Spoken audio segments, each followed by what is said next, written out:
할렐루야. 오늘 저는 사랑은 무엇인가 라는 제목으로 말씀을 나누려고 합니다. 어떤 서기관이 하루는 예수님께 질문을 했습니다. 주여, 어느 계명이 가장 큰 계명입니까? 여러분, 구약엔 613가지의 계명이 있습니다. 다 기억하기도 어려울 만큼 많은 계명이죠. 그런데 이 서기관이 예수님께 질문한 거예요. 어떤 계명이 가장 중요한 것입니까? 예수님 말씀하십니다. 주 너의 하나님을 사랑하라. 이것이 크고 첫째 되는 계명이고 내 이웃을 네 몸같이 사랑하라. 이것이 그 다음 계명이니라. 근데 여러분, 하나님을 사랑하고 이웃을 사랑하라는 이 말씀이요, 우리 주변에 있는 모든 것을 다 사랑하라는 그런 말은 아닙니다. 성경에는 하나님이 사랑이시라 그렇게 말하잖아요. 하나님은 사랑이시죠. 그래서 사랑하지 못하는 사람은 하나님을 알 수 없다 그랬어요. 하나님은 사랑의 하나님이신데 그렇다고 해서 하나님이 모든 것을 다 사랑하신다는 말은 결코 아닙니다. 우리가 어떤 사람이 될지라도 하나님은 사랑하시고 어떤 행동을 할지라도 하나님은 나를 사랑하실 것이다. 우리가 이렇게 아니란 생각을 가질 수가 없다는 것입니다. 성경을 읽어보면 하나님은 교만한 자를 미워하신다고 했습니다. 하나님이 다 사랑하는 게 아니에요. 하나님은 교만을 미워하시고 하나님은 위선하는 것을 미워하십니다. 또 우상 숭배를 아주 미워하십니다. 잠언 6장에 읽어보면 여호와께서 미워하시는 것이 67가지이니 이런 말씀이 있어요. 그래서 교만한 눈과 거짓된 혀와 빨리 악으로 달려가는 발과 이렇게 몇 가지를 이야기합니다. 그러니까 성경을 읽어보면 하나님이 사랑의 하나님이실지라도 하나님 미워하시는 것들도 많이 있습니다. 시편 97편 10절 보겠습니다. 여호와를 사랑하는 너희여, 악을 미워하라. 그가 그의 성도의 영혼을 보전하사 악인의 손에서 건지시느니라. 보세요. 여호와를 사랑하는 너희여, 악을 미워하라는 거예요. 우리가 하나님을 사랑하면 악을 미워해야 한다고 말씀합니다. 하나님을 사랑한다는 것은요, 하나님이 사랑하는 것을 사랑하는 것입니다. 또 하나님이 미워하는 것을 우리도 미워하는 것입니다. 이것이 바로 하나님을 사랑하는 길이고 하나님을 믿는 것입니다. 자식이 부모를 사랑하면 부모님이 기뻐하는 일을 해야 하고 또 부모님이 싫어하는 일을 하지 말아야죠. 그게 가장 중요한 효도입니다. 그냥 내 맘대로 부모님에게 해외여행 시켜드리고 맛있는 맛집에 모시고 가서 음식을 먹는 그런 것이 아니라, 물론 그런 것도 귀하지만 부모님이 원하는 것을 하는 것, 또 부모님이 원치 않는 것을 하지 않는, 이게 제일 중요한 효도 아니겠습니까? 우리 하나님을 섬기는 것도 마찬가지죠. 또 남편이 아내를 사랑하면 어떻게 하는 게 제일 아내를 사랑하는 길이겠어요? 아내가 싫어하는 일을 안 해야죠. 아내가 기뻐하는 일을 하는 게 아내를 향한 가장 중요한 애정 표현입니다. 그게 가장 기본이라는 거예요. 밖에서 바람 피고 마음대로 살면서 그냥 나는 그래도 내 아내를 사랑해, 이렇게 말하는 남자들 꽤 많아요. 그건 뭐예요? 그건 그냥 정신병이에요. 그건 사랑 아니죠. 그냥 자기 혼자 그렇게 사랑이라고 생각하는 거지 그건 사랑 아닙니다. 사랑은 사랑하는 사람이 사랑하는 것을 사랑하는 것이고 사랑하는 사람이 미워하는 것을 미워하는 것입니다. 그것이 성경이 우리에게 가르치는 참 사랑입니다. 성경은 아브라함은 하나님의 친구가 되었다. 그렇게 말합니다. 하나님을 믿는 사람이 많잖아요. 근데 하나님의 친구 되었다라고 표현한 사람이 아브라함 하나입니다. 무엇이 다를까요? 야고보 2장 23절 24절입니다. 이에 성경에 이른바 아브라함이 하나님을 믿으니 이것을 의로 여기셨다는 말씀이 이루어졌고 그는 하나님의 벗이라 칭함을 받았나니 이로 보건대 사람이 행함으로 의롭다 하심을 받고 믿음으로만은 아니니라. 하나님이 이 아브라함을 나의 벗이라 그렇게 일컬으셨어요. 근데 왜 그러셨냐면 24절이 그 답이에요. 이로 보건대 사람이 행함으로 의롭다 하심을 받고 믿음으로만은 아닙니다. 그러니까 아브라함의 믿음이 특별한 점은 그가 행하는 믿음이었다는 거예요. 그냥 마음으로 믿고 입술로 믿는 게 아니라 행함으로 하나님을 기쁘시게 한 그런 믿음이었어요. 그래서 하나님이 아브라함의 믿음을 특별하게 여기고 너는 나의 벗이라 그렇게 말씀하신 것입니다. 그럼 아브라함이 행한 게 무슨 행함입니까? 그럼 오늘 아까 말한 거예요. 하나님이 기뻐하는 것을 자기도 기뻐하고 하나님이 사랑하는 것을 자기도 사랑하고 하나님이 싫어하는 것을 자기도 싫어하는 거예요. 그러니까 얼마나 단순합니까? 근데 그것이 하나님이 가장 원하는 믿음이라는 거예요. 아브라함은요, 하나님이 순종을 기뻐하신다는 걸 알고 있었어요. 성경에 순종은 제사보다 낫고 듣는 것은 수양의 기름보다 낫다 그러잖아요. 그러니까 아무리 1,000번째 드리고 1,000,000번째 드려도 순종 안 하면 하나님 기뻐하지 않는다는 거예요. 가장 중요한 게 순종하는 거라는 거죠. 하나님의 말씀에 순종하는 것을 하나님은 기뻐하시는 거예요. 그래서 아브라함은 순종을 잘했어요. 본토 너희 고향을 떠나라 하니까 바로 순종. 그리고 내 아들 독자를 나에게 번제로 드리라 하니까 바로 순종. 순종 잘하니까 그가 행함으로 하나님을 기쁘시게 했다는. 그러니까 하나님이 아브라함을 나의 벗이라고 일컬으셨다는 거예요. 하나님의 친구 되고 싶다고 친구 될 수 있나요? 우리가 하나님 나랑 친구예요. 그러면 친구 될까요? 친구가 되려면 내가 원한다고 되는 게 아니라 서로 원해야 돼. 서로. 그래야 친구로 되는 거예요. 네. 특히 낮은 자와 높은 자가 친구가 되려면 높은 자가 낮은 자를 친구 삼아줘야 친구가 되는 거예요. 그냥 낮은 자가 높은 자에게 함부로 친구하자고 되는 게 아니잖아요. 우리가 하나님 친구 되고 싶어서 친구 될 수가 없어요.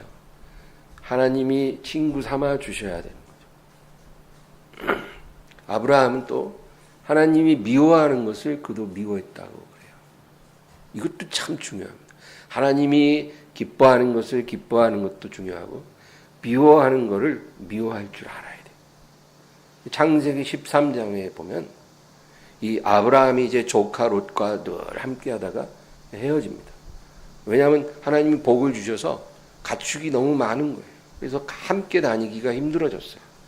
그래서 그 조카와 이제 헤어지게 됐는데 그때 이 창세기 13장에 그 사건이 이제 기록이 됐어요. 그 굉장히 중요한 의미가 있다는 거죠. 근데 이 조카 롯이 먼저 땅을 선택을 했는데 롯이 선택한 땅은 소돔과 고모라가 있는 요단 지역이었어. 근데 그 당시에 이 지역은 너무나 비옥하고 물도 풍부한 정말로 아름다운 땅인 거예요. 그래서 성경에 보면 여호와의 동산과 같고 애굽 땅과 같았더라. 그러니까 최고의 그런 땅인 거예요. 그곳에서 살면 목축하기에 더할 나위가 없고 정말 삶의 질이 향상될 수 있는 복된 삶을 누릴 수 있는 그런 땅이었다는 거예요. 그런데 그 땅은 먼저 거기에 살고 있는 사람들이 있었어요. 그 소돔 사람들. 근데 그들은 하나님 앞에 큰 죄인이었다. 그렇게 말합니다.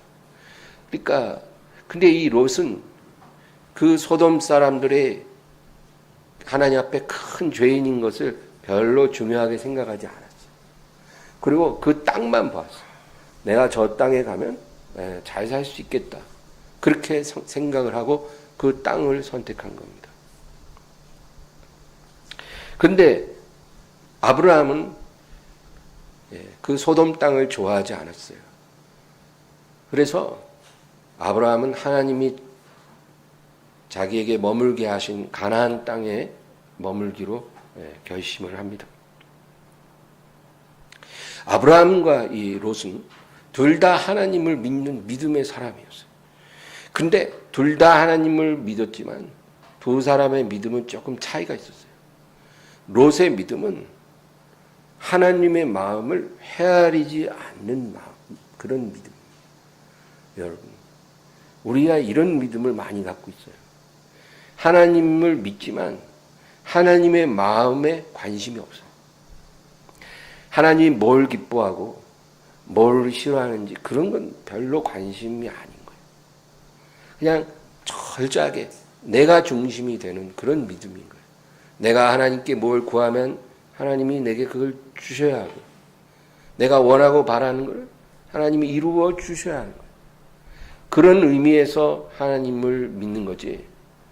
내가 뭐 하나님의 마음까지 다 헤아리고 하나님이 좋아하는 거는 내가 싫어도 선택하고 하나님이 싫어하는 건 내가 좋아도 포기하고 이런 것까지는 가능하지가 않은 거예요. 이게 바로 롯의 믿음이었어요. 그래서 이 소돔 사람이 큰 죄인이고 악한데 그런 거는 그렇게 중요하지 않은 거예요. 그 롯의 가족이 그곳에 들어가서 그들이 영적으로 얼마나 오염되고 무너질 수 있는지 그런 것은 생각하지 않습니다. 우리의 신앙이 무너질 수 있다는 그런 거는 걱정거리가 아니었어요. 그냥 오로지 그 비옥한 땅에 가서 열심히 살아서 재산을 증식하고 좀 행복하게 살아보고 싶은 마음밖에 없는 거예요. 그러나 아브라함의 믿음은 그렇지 않았습니다. 아브라함은요, 하나님의 마음을 헤아리는 그런 믿음이에요. 너희의 헤아리는 헤아림으로 너희도 헤아림을 받을 것이라. 예수님 그런 말 했잖아요. 여러분 그게 무슨 의미겠어요? 여러 가지로 적용할 수 있어요. 우리가 하나님의 마음을 헤아리면 하나님도 우리 마음을 헤아려요. 요즘 복음성가에는 뭐 그런 가사가 참 많아요. 내 마음 아시는 주님, 내 마음을 살피시는 주님. 근데 우리는 하나님이 내 마음 알아주기 원하고 내 마음 살펴주시기를 원하는데 우리는 하나님 마음에 별로 관심이 없어요. 이런 믿음이 롯의 믿음이에요. 믿기는 믿는데 이런 믿음은요, 하나님이 친구가 될 수가 없어요. 절대로. 친구가 되려면 친구의 마음을 헤아릴 수 있어야 친구가 될 수 있는 거예요. 그냥 철저하게 나만 생각하는 사람이 어떻게 그 친구를 얻겠어요? 여러분 그런 친구 좋아합니까? 우리가 내 마음을 하나님이 알아주기를 원하는 것처럼 내가 슬플 때 그거 알아주시고 내가 괴로울 때 그거 헤아려 주시기를 우리가 원한다면 우리도 하나님 마음을 헤아리는 그런 사람이 되어야 해요. 그게 가능할까요? 가능합니다.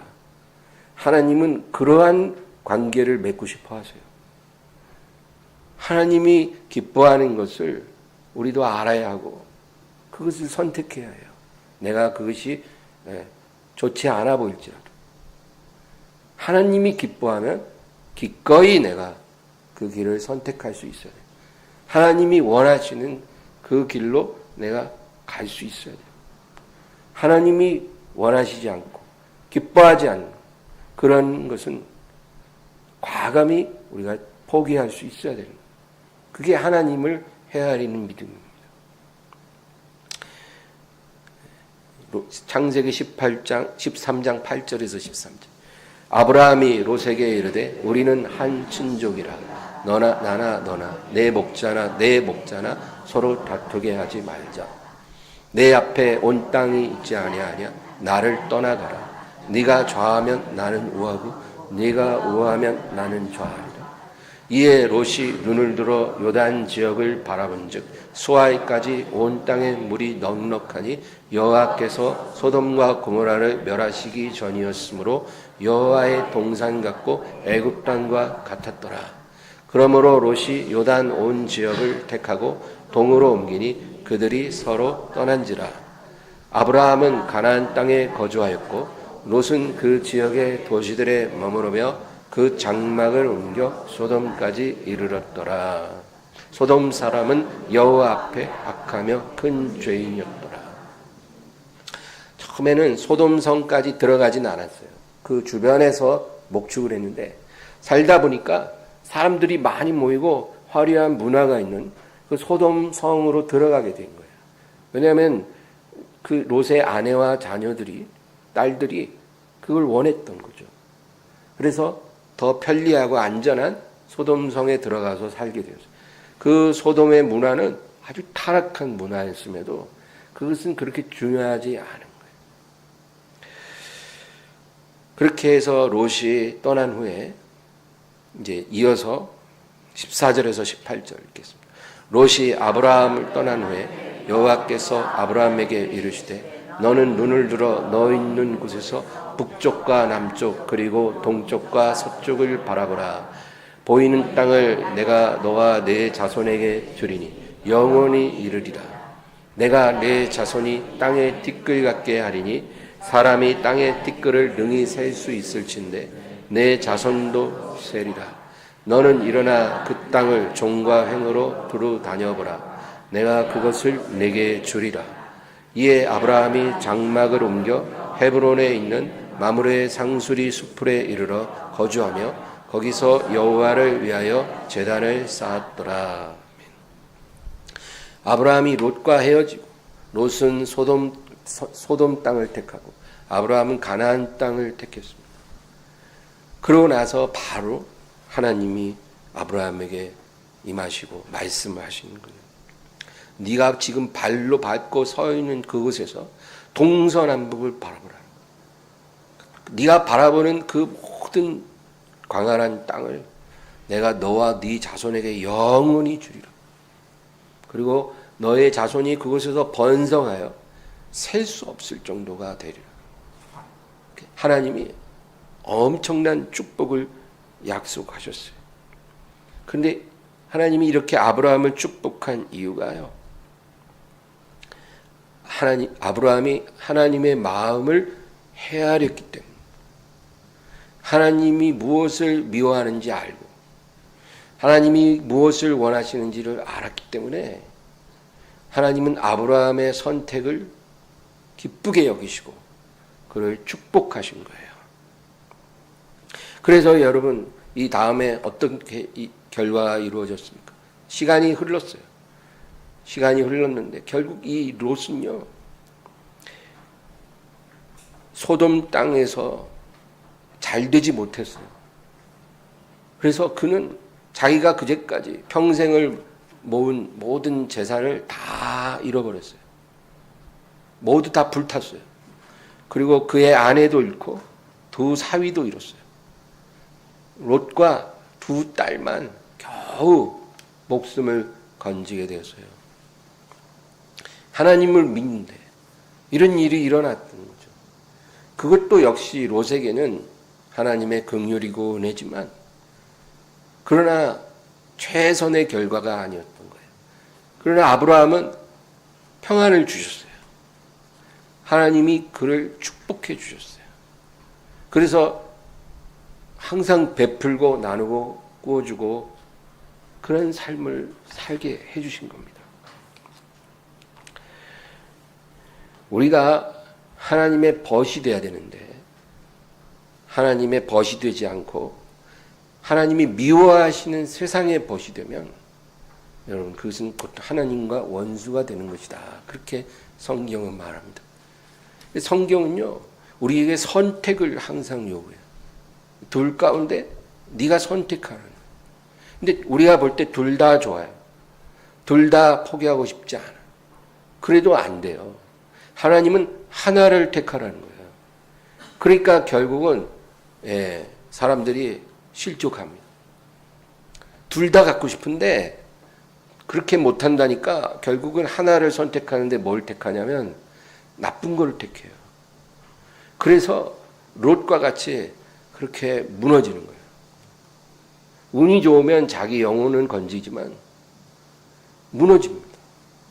하나님의 자녀가 무너지는 게 바로 이렇게 선택을 잘못하기 때문이에요. 하나님이 미워하는 것을 미워하지 않으면 하나님과 원수가 됩니다. 야고보 4장 4절입니다. 가늠한 여인들아 세상과 벗된 것이 하나님과 원수됨을 알지 못하느냐. 그런즉 누구든지 세상과 벗이 되고자 하는 자는 스스로 하나님과 원수되는 것이니라. 근데 우리가 여기서 세상이라는 것이 무엇을 의미하는지를 이해해야 합니다. 세상이라는 말, 월드라는 말은 여러 가지 의미가 있어요. 첫째는 하나님이 창조하신 자연 세상이 있습니다. 자연 세상. 우리가 바라보는 산과 들과 호수와 강과 이런 풀과 나무들, 이런 것들은 하나님이 아름답게 창조하신 자연 세상이에요. 이것은 우리가 미워할 필요가 없죠. 오히려 우리는 이런 것들을 아끼고 잘 관리하고 이런 것을 창조하신 하나님께 영광을 돌려야 되죠. 이런 자연 세상을 미워하라는 말이 아닙니다. 또 휴먼 월드, 이 세상에 존재하는 사람들을 미워하라는 말이 아니에요. 이 지구상에 80억이 살고 있잖아요. 이 80억을 우리가 미워하라는 말이 아닙니다. 하나님은 세상을 이처럼 사랑하사 독생자를 주셨다 그랬잖아요. 거기서 말하는 세상은 휴먼 월드예요. 이 지상에 살고 있는 사람들을 사랑했다 그 말이에요. 그러니까 하나님이 세상을 이처럼 사랑해서 독생자를 주셨다 그랬는데 우리가 그 사람을 미워하면 안 되죠. 사람을 미워하고 사람과 등지고 외딴 곳에서 사람 보지 말고 살아라, 그런 뜻이 아니에요. 내 이웃을 내 몸같이 사랑하라고 하셨잖아요. 그러니까 우리는 사람은 미워해서는 안 되는 거죠. 근데 이 야고보 4장 4절에서 세상과 벗된 것이 하나님과 원수됨을 알지 못하느냐, 이렇게 말씀하실 때 이 세상이라는 의미는 어떤 것이냐면은 이 세상 임금 마귀가 이 세상 죄인들과 함께 이루어낸 그런 타락한 문화를 말해요. 죄악된 문화를 말합니다. 이것이 하나님의 원수예요. 여러분, 퀴어 축제라고 있잖아요. 퀴어 축제. 막 시청 앞에서 뻘거벗고 막 행진하고 그런 동성애자들, 성소수자들.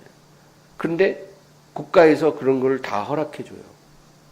언론에서 막 취재도 하고. 그리고 이 세상 사람들이 그런 것에 대해서 이제 점점 둔감해져요. 처음에는 망측하다 이러다가도 이제 뭐 영화나 드라마에서도 뮤직비디오에도 이런 동성애 코드가 너무나 자연스럽게 나오니까 이제 이런 것들이 별로 새삼스럽지가 않아졌어요. 그래서 이런 문화 속에서 우리가 살면서도 더럽다는 생각을 별로 안 하게 되어진 거예요. 점점점. 이것이 바로 하나님이 미워하는 거예요. 이것이 소돔의 문화예요. 세상의 문화입니다. 타락한, 죄된 그런 문화예요. 이런 문화가 바로 하나님의 원수된 세상이에요. 요즘엔 결혼식을 하면 뭐 목사님이 주례하고 이런 거 별로 없어요. 이런 결혼식 거의 없어졌어요, 이제. 결혼식 하면 그냥 신랑 신부가 친구들하고 그냥 쇼를 해요.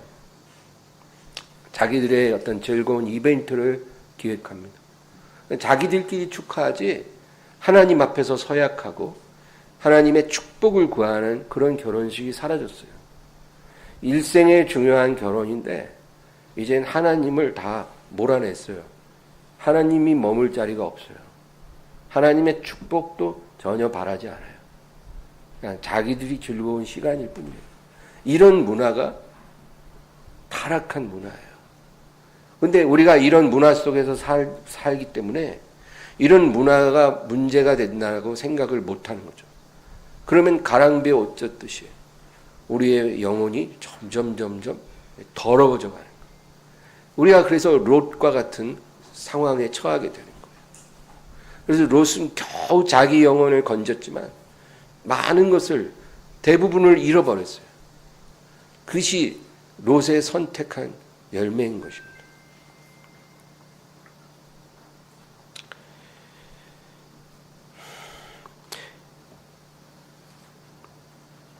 롯이 구원을 받은 것은 그가 천사들을 영접했기 때문이 아니라 그가 소돔의 문화에 물들지 않았기 때문이에요. 그 소돔에 살지만 그는 자기 자신은 지킬 수 있었어요. 베드로후서 2장 7절 8절입니다. 무법한 자들의 음란한 행실로 말미암아 고통당하는 의로운 롯을 건지셨으니 이는 이 의인이 그들 중에 거하여 날마다 저 불법한 행실을 보고 들으므로 그 의로운 심령이 상함이라. 여러분, 의로운 심령이 상한 것을 경험하셨습니까? 그렇게 살고 계세요? 우리도 지금 소돔성에 살고 있거든요. 대한민국 서울이 소돔과 다르지 않거든요. 이 소돔 가운데서 의로운 심령의 상함을 경험하고 계십니까? 아니면 그냥 아무렇지도 않고 편안하십니까? 먹고 살 수 있는 돈만 있으면 별 문제 없습니까? 우리 하나님의 자녀는 그렇게 살면 안 돼요. 그렇게 살면 죽습니다. 우리 구원 못 받는 거예요. 롯의 아내가 그런 소돔의 문화를 사랑했다가 뒤돌아본 거예요. 사랑하지 않았으면 왜 미련을 가졌겠어요? 그러다 죽었잖아요. 구원 못 받았어요. 롯의 두 사위도 장인이 하는 말을 농담으로 여겼어요. 그들은 소돔에 너무 매료됐기 때문에 결정적인 순간에 그들은 구원을 잃어버렸어요. 저는 요즘에 뉴스를 보면 인터넷 뉴스나 이런 거 볼 때 그런 어떤 강력 범죄 막 여러 희한하고 아주 더러운 사건들이 이제 뉴스에 나오잖아요.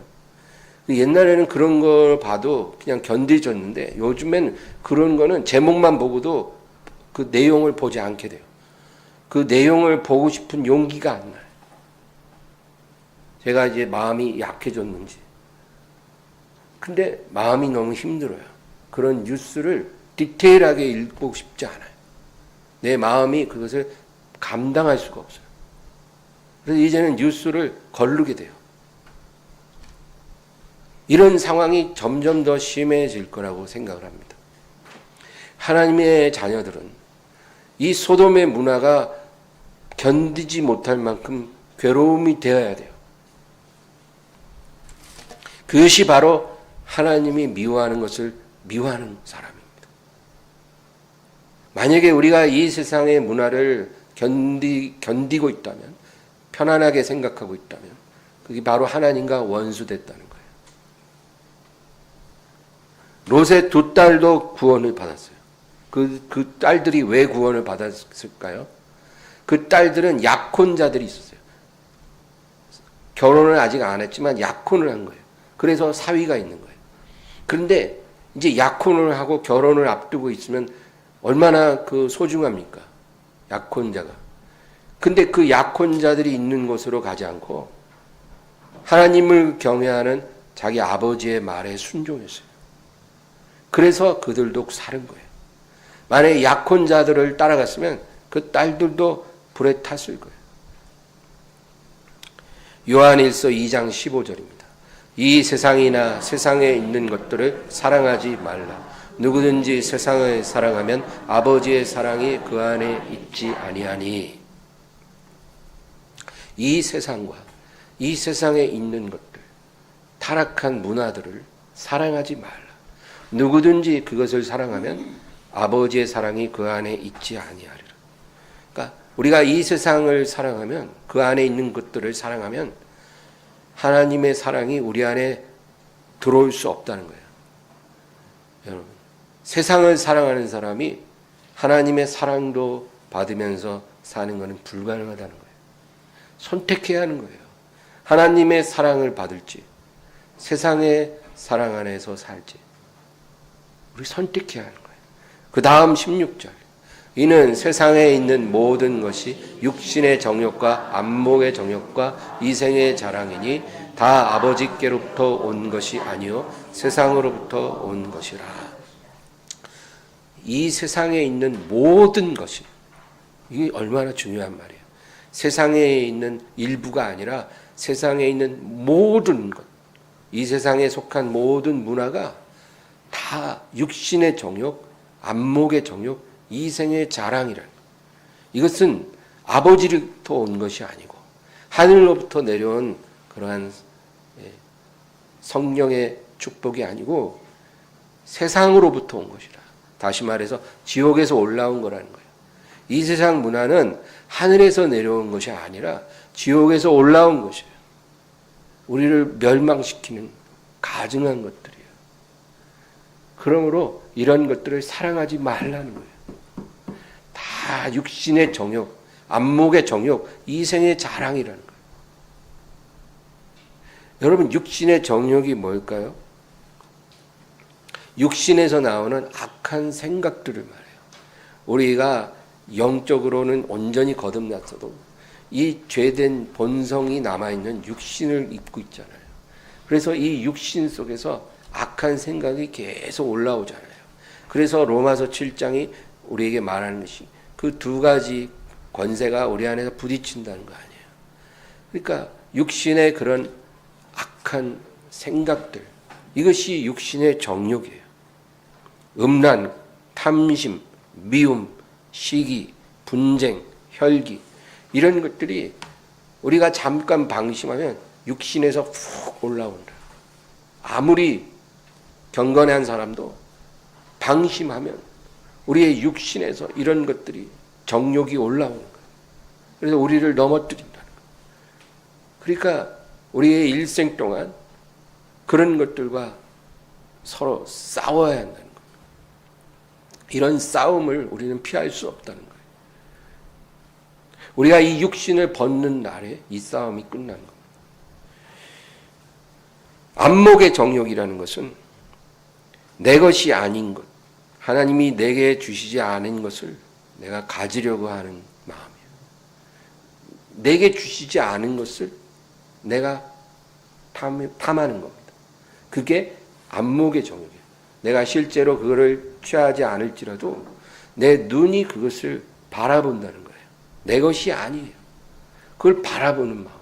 이게 안목의 정욕. 우리는 이렇게 바라보는 죄에 대해서 별로 그렇게 심각하게 생각하지 않잖아요.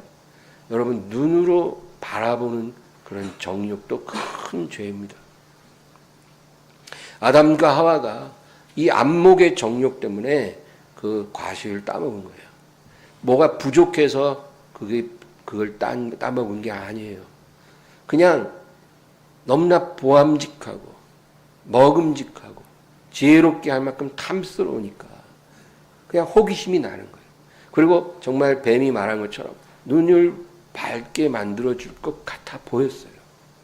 그래서 하나님이 금하신 그 선악과를 따먹은 거예요. 이런 게 바로 안목의 정욕이에요. 그 경건한 다윗이 왜 넘어졌어요? 남의 아내를 자꾸 바라보는 거예요. 왜 바라봅니까? 내 것이 아닌데 남의 아내를 바라보니까 결국 무너졌어요.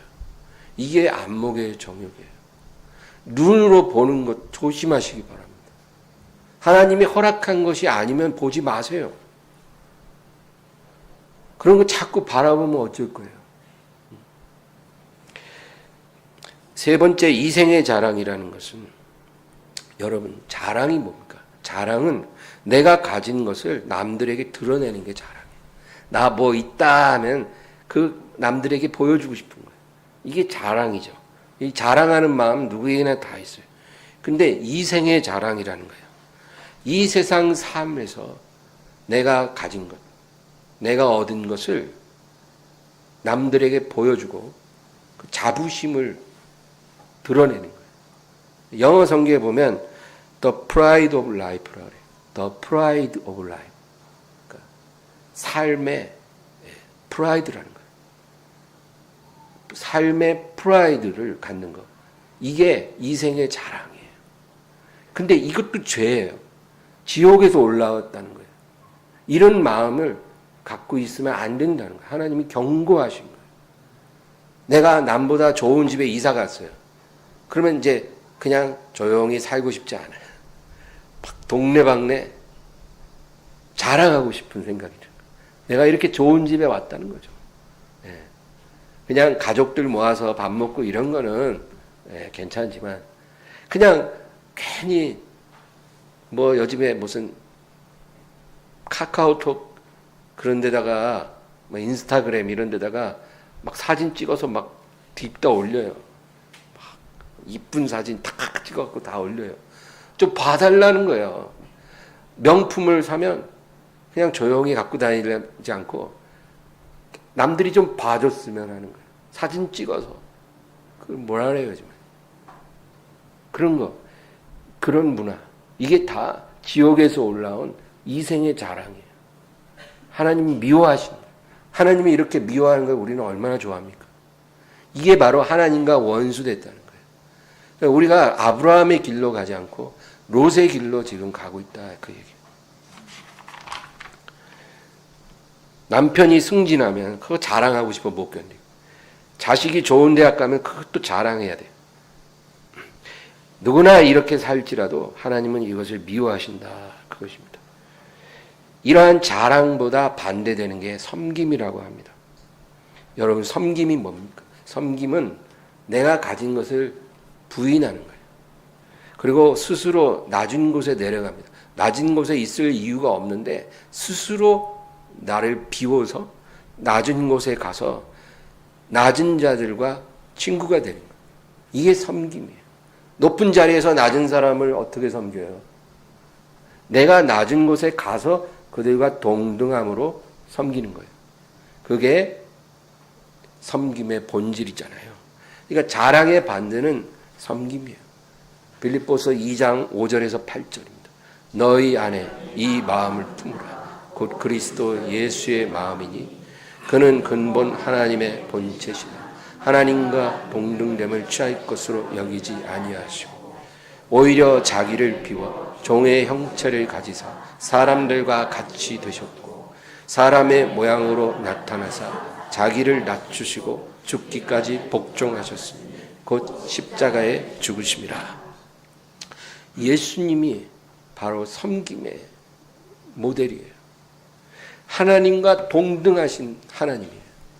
하나님의 독생자인 예수님은 하나님 아버지와 근본적으로 동등하셔요. 그런데 자기를 낮추셨어요. 스스로 자기를 비우셨어요. 모든 영광과 권세와 능력을 다 비우고 자기를 낮추사 사람이 되시고 우리와 함께 하시고 임마누엘이 되시고 그리고 우리를 위해 십자가에 죽으셨어요. 왜? 우리를 구원하기 위해. 이게 섬김의 오리지널, 가장 고상한 섬김을. 근데 자랑하는 것과 섬기는 것은 완전히 상반되는 것입니다. 우리는 이생의 자랑을 내려놓고 예수님의 마음을 품어야 돼. 너희 안에 이 마음을 품으라. 곧 그리스도 예수의 마음이니. 그리고 우리가 자랑해야 한다면 뭘 자랑해요? 그리스도의 십자가를 자랑해야죠. 그렇죠? 예수님만이 내가 가진 유일한 거예요. 자랑이 뭐라 그랬어요? 내가 가진 것을 남에게 드러내는 거라 그랬잖아요. 내가 남보다 좋은 집이 있고 자동차 있고 옷이 있고 이런 것을 드러내는 자랑이 아니라 나는 그런 것은 다 배설물 같이 여기고 세상의 학벌, 좋은 직장, 좋은 연봉 이런 거는 내가 다 배설물처럼 여기고 오직 내 임하신 예수님만이 내가 소유한 유일한 보배이시므로 그분만을 자랑하리라. 이것이 크리스찬의 진정한 모습이라는 거예요. 빌립보서 3장 7절 8절 그러나 무엇이든지 내게 유익하던 것을 내가 그리스도를 위하여 다 해로 여길 뿐더러 또한 모든 것을 해로 여김은 내 주 그리스도 예수를 아는 지식이 가장 고상하기 때문이라. 내가 그를 위하여 모든 것을 잃어버리고 배설물로 여김은 그리스도를 얻고 그리스도를 얻기 위해 그리스도만으로 채워지기 위해 모든 것을 배설물로 여기는 마음. 이게 여러분 하나님이 기뻐하는 믿음이에요. 이런 믿음이 하나님의 친구로서 갖고 있는 믿음이에요. 사랑은 무엇일까요? 오늘 말씀드렸잖아요. 사랑은 사랑하는 사람이 사랑하는 것을 나도 사랑하는 것. 사랑하는 사람이 기뻐하는 것을 나도 기뻐하는 것. 사랑하는 사람이 원하는 것을 내가 원하는 거예요. 그리고 사랑하는 사람이 미워하고 싫어하는 것을 나도 미워하고 싫어하는 거예요. 이게 사랑이에요. 간단하잖아요. 우리의 사랑의 대상은 하나님이십니다. 주 예수님. 그분이 무엇을 사랑하고 기뻐하고 원하고 무엇을 싫어하고 미워하는지 우리가 그것을 알기를 원하면 하나님께서 성령으로 말씀으로 알려주십니다. 어렵지 않아요. 우리가 알기 원하면 가르쳐 주시고 그 길로 행하기 원하면 도와주실 거예요. 우리가 이렇게 살 수 있다면 우리가 무엇이 두렵겠습니까? 오늘 본문 요한일서 2장 17절 읽고 마치겠습니다. 이 세상도 그 정욕도 지나가되 오직 하나님의 뜻을 행하는 자는 영원히 거하느니라. 이 세상도 그 정욕도 지나갔다 그랬습니다. 하나님의 사람은요, 이 세상과 그에 속한 모든 것들, 이 세상에 있는 모든 것, 그 정욕 다 이제는 지나간 것입니다. 더 이상 그것이 우리에게 남아있지 않아요. 우리는 그것이 지나간 겁니다. 우리는 그런 것들을 이전에는 사랑했을지라도 이제는 그런 것을 사랑하지 않기로 결심해야 하는 거예요. 그리고 오직 내 남은 생에는 하나님의 뜻을 행하리라. 이렇게 결심하는 사람이 바로 하나님의 사람이고 하나님의 사랑을 받는 사람이에요. 하나님의 뜻이 뭐예요? 하나님이 사랑하는 것을 사랑하리라. 하나님이 원하는 길을 가리라. 하나님이 미워하는 것을 나도 미워하리라. 하나님이 가증히 여기는 것을 나도 가증히 여기리라. 이렇게 살아가는 게 바로 하나님의 뜻을 행하는 거예요. 이런 사람을 하나님께서 나의 친구라 여기고 영원한 복락으로 우리에게 주실 줄 믿습니다. 기도하겠습니다. 하나님 아버지, 감사드립니다. 오늘도 주님을 찬양하게 하시고 주님께 영광 돌리게 하옵소서. 주님의 말씀이 우리 안에 온전히 임하게 하여 주시옵소서. 주님께 감사하고 예수님의 이름으로 기도합니다. 아멘. 찬양 드리고 기도하겠습니다.